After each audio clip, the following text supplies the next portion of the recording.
جی student, آپ تمام ان student کا میں اپنے چینل اونلی فار ایجوکیشن پہ دل سے خیر مقدم کرتا ہوں، استقبال کرتا ہوں۔ جو لوگ اس سال TR4 کی تیاری کر رہے ہیں یا تیاری کرنا چاہتے ہیں، پڑھانے سے پہلے میں آپ کو ایک بہت ہی اچھی بات بتاؤں گا، مشورہ دوں گا کہ اس موقع کو آپ لوگ غنیمت سمجھیے گا، کیونکہ سرکار الیکشن کے موقع سے وعدے کچھ اور کرتی ہے اور جیتنے کے بعد کرسی پہ بیٹھنے کے بعد سے اپنے وعدے کو بھول جاتی ہے۔ ابھی سرکار جو آپ کے TR4 کے ہونے کا اعلان کیا ہے، اس کو غنیمت سمجھیں، ذمہ داری ایمانداری سے پڑھیں، کیونکہ آپ کے پیچھے آپ کے گھر کے ہر فرد کی ایک آشائیں امیدیں بندھی ہوئی ہے کہ میرے گھر کا کب آدمی نوکری میں آئے، تو اس کو خیال کرتے ہوئے ذمہ داری سے پڑھنا ہے۔ انشاءاللہ میں بھی آپ کو ایمانداری اور ذمہ داری سے پڑھاؤں گا، ہر طرح سے پوری کوشش کروں گا کہ ایک بھی کوشچن امتحان میں آپ سے چھوٹنے نہیں پائے۔ اور یہ ویڈیو ان تمام لوگوں کے لیے ہے جو جو TR4 کی تیاری کرنا چاہتے ہیں، چاہے 1 to 5 کے ٹیچر بننا چاہتے ہوں یا پھر 6 to 8 کے ٹیچر بننا چاہتے ہوں۔ ایک بات اور میں آپ کو بتاؤں گا کہ آپ کبھی بھی آبجیکٹیو کوشچن کے پیچھے نہ بھاگیے گا، آپ کو بیس اور بنیادی پڑھنا ہے۔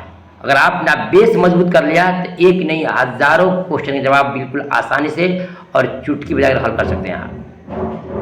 آئیے شروع کرتے ہیں، انشاءاللہ باقی باتیں بعد میں ہوں گی۔ آپ دیکھ رہے ہیں اردو قواعد، جی اردو قواعد، اور یہ ویڈیو بہار کے جتنے اسٹوڈنٹ ہیں یا پھر جھارکھنڈ کے اسٹوڈنٹ ہیں، ان تماموں کے امتحان کے لیے بہت ہی ہیلپ فل ثابت ہوگی۔ شروع کرتا ہوں، بسم اللہ الرحمن الرحیم، اللہ کے نام سے شروع جو نہایت ہی رحم کرنے والا اور بڑا ہی مہربان ہے۔ آپ دیکھ رہے ہیں لکھا اردو قواعد، جی اس میں کیسے کیسے کوشچن امتحان میں بنتے ہیں وہ تمام میں آپ کو بنا کر کے دکھاؤں گا۔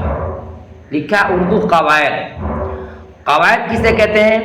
اردو قواعد اس علم کو کہتے ہیں جس سے اردو زبان کا صحیح پڑھنا بولنا لکھنا آئے، اسے اس زبان کے قواعد کہتے ہیں۔ جس زبان کو صحیح سے پڑھنے اور لکھنے بولنے کا طریقہ آئے، معلوم ہو، اسی کو ہم اس زبان کے قواعد کہتے ہیں، اور اسی قواعد کو انگلش میں گرامر کہتے ہیں، اور اسی قواعد کو ہندی میں بیاکرن کہتے ہیں۔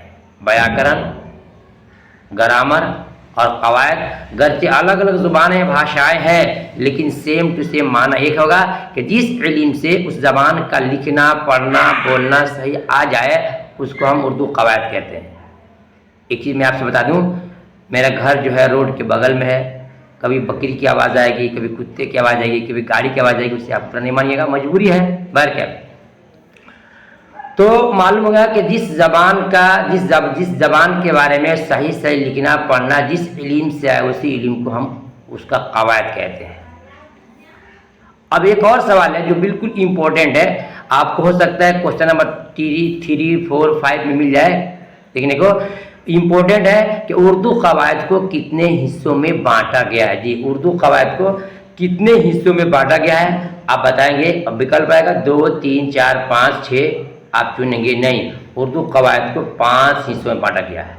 یاد رکھیے گا TR4 کے اسٹوڈنٹ، بہت امپورٹنٹ ہے، اردو قواعد کو کتنے حصوں میں بانٹا گیا ہے بتائیں گے، 5 حصوں میں بانٹا گیا ہے۔ کون کون سا ہے ابھی بتا دے رہا ہوں، اور تفصیل سے ہر ایک کی تعریف میں نیکسٹ ویڈیو میں بتاؤں گا۔ نمبر 1 علم حجہ، جی نمبر 1 علم حجہ، 2 علم صرف، 3 میں علم نحو، 4 میں علم عروض، اور 5 میں علم بلاغت۔ ان پانچوں کی تعریف اور ڈیفینیشن انشاءاللہ نیکسٹ ویڈیو میں آپ کو بتاؤں گا۔ بس آج یاد کرنا ہے کہ اردو قواعد کو 5 حصوں میں بانٹا گیا ہے، آپ کا ایک کوشچن پرفیکٹ ہو گیا۔ نیکسٹ دیکھتے ہیں لفظ، جی لفظ کسے کہتے ہیں یاد کیجیے گا۔ لفظ انسان کے منہ سے، جی انسان کے منہ سے جو آواز نکلتی ہے اسے ہم لفظ کہتے ہیں۔ انسان کے منہ سے جو آواز والا لفظ ضرور بولیے گا، کیونکہ انسان کے منہ سے آواز کے ساتھ ساتھ آپ کو بہت کچھ ملتا ہے۔ آواز انسان کے منہ سے جو آواز نکلتی ہے اسی کو ہم لفظ کہتے ہیں آواز. منہ سے انسان کے کھاکھار بھی نکلتا ہے, تھوک بھی نکلتا ہے, بلغم بھی نکلتا ہے, ان تمام کو نہیں بلکہ جو ہماری دھونی نکلتی ہے, آواز نکلتی ہے, ساؤنڈ ہے, اسی ساؤنڈ کو, اسی دھونی کو, اسی آواز کو لفظ کہتے ہیں. یہ جاننا آپ کو ہے. امتحان میں گھما سکتا ہے کہ انسان کے منہ سے جو آواز نکلتی اسے کیا کہتے ہیں. آپ چنیں گے اسے ہم لفظ کہتے ہیں. کیا کہتے ہیں؟ لفظ کہتے ہیں. کلیئر؟ اب آئیے پوچھے گا امتحان میں کہ لفظ کی کتنی قسمیں ہیں؟ 2 3 4 5. یہ آپ سے کوشچن پوچھا جا سکتا ہے کہ لفظ کی کتنی قسمیں ہیں. لفظ کی کتنی قسمیں ہیں؟ آپ بتائیں گے کہ لفظ کی 2 قسمیں ہیں. کتنی قسمیں ہیں؟ لفظ کی 2 قسمیں ہیں. کون کون قسمیں ہیں؟ بتائیں گے لفظ کی 2 قسمیں. کتنی قسمیں ہیں؟ 2 قسمیں. کتنی قسمیں ہیں؟ 2 قسمیں. آپ کو یاد کرا رہا ہوں 2 قسمیں ہیں. ایک ہے موضوع, جی ایک ہے موضوع اور دوسرا ہے محمل. بس جاننا ہے. اور اس پر کوشچن کیسے بنتا بورڈ میں میں آپ کو بھی بنا کر دکھاؤں گا. پہلے ڈیفینیشن سنیے, تعریف سنیے, سمجھیے, پھر آپ کو MCQ یعنی آبجیکٹیو کوشچن بھی کیسے بنتا ہے میں آپ کو بنا کر دکھا دوں گا ابھی کا ابھی. بات میری سمجھ میں آئے, تسلی سے آپ پڑھ رہے ہوں, اچھی لگے ہمارے پڑھانے کا انداز, تو آپ ویڈیو کو ایک بار لائک کر کے دوستوں میں شیئر ضرور کیجیے گا. اپنے لیے جینا کوئی جینا نہیں ہے بلکہ دوسرے کے لیے بھی مدد کرنا ہی سب سے بڑی چیز ہے. میرے نبی نے فرمایا کہ جو اپنے لیے پسند کرو وہ دوسرے کے لیے پسند کرو. شاعر بھی کہتا ہے کہ کرو مہربانی اہل زمیں پہ, کرو مہربانی اہل زمیں پہ, اور خدا بھی مہربان ہوگا عرش بری پہ. تو آپ کو میری ویڈیو اچھی لگتی ہے اپنے دوستوں میں شیئر ضرور کیجیے گا تاکہ ان کو بھی فائدہ ہو. اور یہ اگر انسان کوئی دعا کرتا ہے دوسرے کے لیے, اللہ تعالیٰ اس کے بدلے میں اس کو کامیاب کرتا ہے. اس کو ضرور خیال کیجیے گا, ہمیشہ ذہن صاف رکھیے گا. تو چلیے لفظ کی 2 قسمیں ہیں. ایک ہے موضوع اور دوسرا ہے محمل. ایک ہے موضوع, دوسرا ہے محمل. اور موضوع کسے کہتے ہیں یہ آپ کو جاننا ہے. آپ کو تفصیل سے پڑھا رہا ہوں. دیکھیے موضوع کسے کہتے ہیں. جی موضوع کسے کہتے ہیں یہ آپ کو دھیان سے سننا ہے. موضوع کسے کہتے ہیں؟ دیکھیے بامعنی لفظ کو موضوع کہتے ہیں. بامعنی یعنی جس کا کچھ معنی آتا ہو اس کو ہم موضوع کہتے ہیں. بامعنی لفظ, اس کو آپ اپنے زبان میں سمجھیے کہ جو بھی ہمارے زبان سے کوئی الفاظ نکلتے ہیں اس الفاظ کے کچھ معنی اور مطلب سمجھ میں آئے وہی موضوع ہے. جیسے دیکھ رہے ہیں ایگزامپل میں لکھا ہے پانی, روٹی اور اوٹی. پانی کیا ہے؟ ایک پینے کی چیز ہے. روٹی کیا ہے؟ کھانے کی چیز ہے. دال کیا ہے؟ وہ پینے اور کھانے کی چیز ہے. تو پانی, روٹی اور دال جو ہے ایک ایسا لفظ ہے جس کے سننے کے بعد, جس کے بولنے کے بعد سے تو اس کا معنی اور مطلب سمجھ میں آ رہا ہے. لہذا پانی, روٹی, دال, چاول, کھانا جو بھی ہم بولتے ہیں جس کا معنی سمجھ میں آتا ہے وہ کیا ہے؟ ایک موضوع ہے. کیا ہے؟ موضوع ہے. ٹھیک ہے. ٹھیک اس کے وپریت, اس کے برعکس, اس کے اپوزٹ, اس کے الٹا جو آتا ہے وہ محمل ہے. وہ کیا ہے؟ محمل ہے. محمل کسے کہتے ہیں؟ بے معنی لفظ کو محمل کہتے ہیں. جس کا کوئی معنی سمجھ میں نہیں آئے اس کو محمل کہتے ہیں. دیکھ رہے ہیں اوپر پانی ہے. کیا ہے؟ پانی ہے. تو پانی کے بعد اونی ہے, روٹی کے بعد اوٹی ہے, دال کے بعد اول ہے. یعنی ہم بولتے ہیں کہ بچے ذرا پانی اونی لے کے آؤ, روٹی اوٹی دو, دال اول لے کے آؤ, کھانا وانا کہاں ہے, کپڑا وپڑا, جوتا ووتا بولتے ہیں نا, کتاب وتاب. تو جو ہم ساتھ میں 2 لفظ بولتے ہیں اس میں ایک کا معنی سمجھ میں آتا ہے اور ایک کا معنی سمجھ میں کچھ نہیں آتا ہے. تو اسی جس کو معنی سمجھ میں آتا ہے وہ کیا ہے آپ کا؟ وہ کیا ہے آپ کا؟ وہ آپ کا کیا ہے؟ وہ آپ کا موضوع ہے. کیا ہے؟ وہ موضوع ہے. اور جس کا معنی سمجھ میں نہیں آیا اسٹوڈینٹ وہ کیا ہے؟ وہ آپ کا محمل ہے. کیا ہے؟ محمل ہے.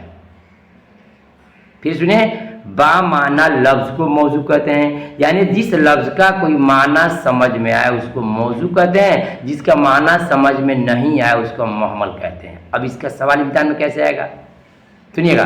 امتحان میں کوشچن آئے گا کہ بامعنی لفظ کو کیا کہتے ہیں؟ اسم, فعل, موضوع, محمل. یہی وکلپ دے گا آپ کو. بامعنی لفظ کو کیا کہتے ہیں؟ بامعنی, با معنی ساتھ یا پھر ہوتا ہے والا. تو بامعنی معنی والا کہیے یا معنی کے ساتھ کہیے یا معنی دار کہیے.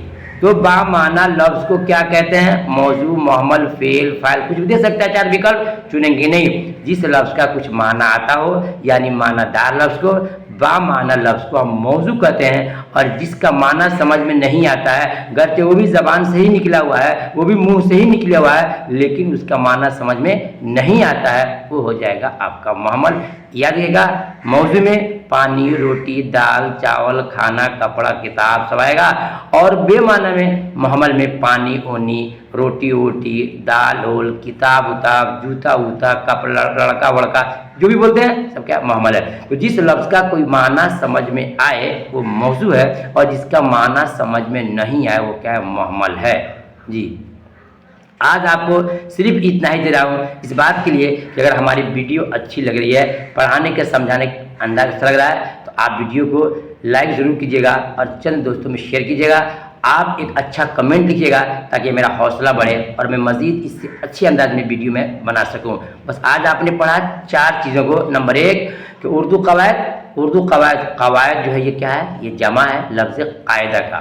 قاعدہ کا معنی اصول، ضابطہ، طور طریقہ، اور آپ نے واحد جمع پڑھا ہوگا، واحد ایک کو کہتے ہیں اور جمع ایک سے زیادہ کو کہتے ہیں، اسی کو انگلش میں بولتے ہیں سنگولر پلورل، اسی کی ہندی بولتے ہیں ایک وچن بہو وچن، اور اسی کو اردو میں بولتے ہیں واحد اور جمع۔ تو لفظ قاعدہ جو ہے واحد ہے، اسی قاعدہ کا جمع ہے قواعد، یعنی بہت سارے اصول، بہت سارے طریقہ، بہت سارے انتظامات، ٹھیک ہے۔ تو قواعد کو جس علم سے صحیح لکھنا پڑھنا ہے اس کو قواعد کہتے ہیں، اور قواعد کو 5 حصوں میں بانٹا گیا ہے۔ کتنے حصوں میں؟ 5 میں۔ دوسرا، لفظ انسان کے منہ سے جو آواز نکلتی اس کو لفظ کہتے ہیں۔ تیسرا، لفظ کی 2 قسمیں ہیں، ایک ہے موضوع، دوسرا ہے محمل، اور آپ نے یہ پڑھا کہ موضوع با معنی لفظ کو کہتے ہیں جس کا کچھ معنی آتا ہو، اور محمل جس کا معنی نہیں آتا ہو، جس کو بے معنی لفظ بھی کہتے ہیں، ٹھیک ہے۔ اتنا پڑھا۔ ایک اور چلیے پوچھ سکتا ہے کہ موضوع کا دوسرا نام کیا؟ بہت امپورٹنٹ چیز، موضوع کا دوسرا نام کیا ہے؟ بتائیں کہ موضوع کا دوسرا نام کلمہ ہے۔ کیا ہے؟ یاد کیجیے گا، موضوع کا دوسرا نام کلمہ ہے۔ دوسرا نام کیا ہے؟ کلمہ ہے۔ سنیے گا، کاف لام میم حجر م، کلمہ۔ موضوع کا دوسرا نام کیا ہے؟ کلمہ ہے۔ کیا ہے؟ کلمہ ہے۔ پوچھتا ہے امتحان میں کہ موضوع کو کیا کہتے ہیں؟ تو بولیں گے کلمہ۔ کلمہ کا دوسرا نام کیا ہے؟ تو موضوع۔ گھما دینا ہے، کلمہ کو ہی موضوع کہتے ہیں اور موضوع کو ہی کلمہ کہتے ہیں۔ یہ چند باتیں آپ کو سکھایا صرف ٹرائل کے طور پہ، ٹیلر کے طور پہ۔ اگر آپ کو ویڈیو اچھی لگی ہے تو کمنٹ میں ضرور لکھیے گا کہ مزید ویڈیو چاہیے، اور دوستوں میں شیئر کیجیے گا۔ پھر ملتا ہوں نیکسٹ ویڈیو میں، ویڈیو نمبر 2 کے ساتھ۔ تب تک کہ اللہ حافظ۔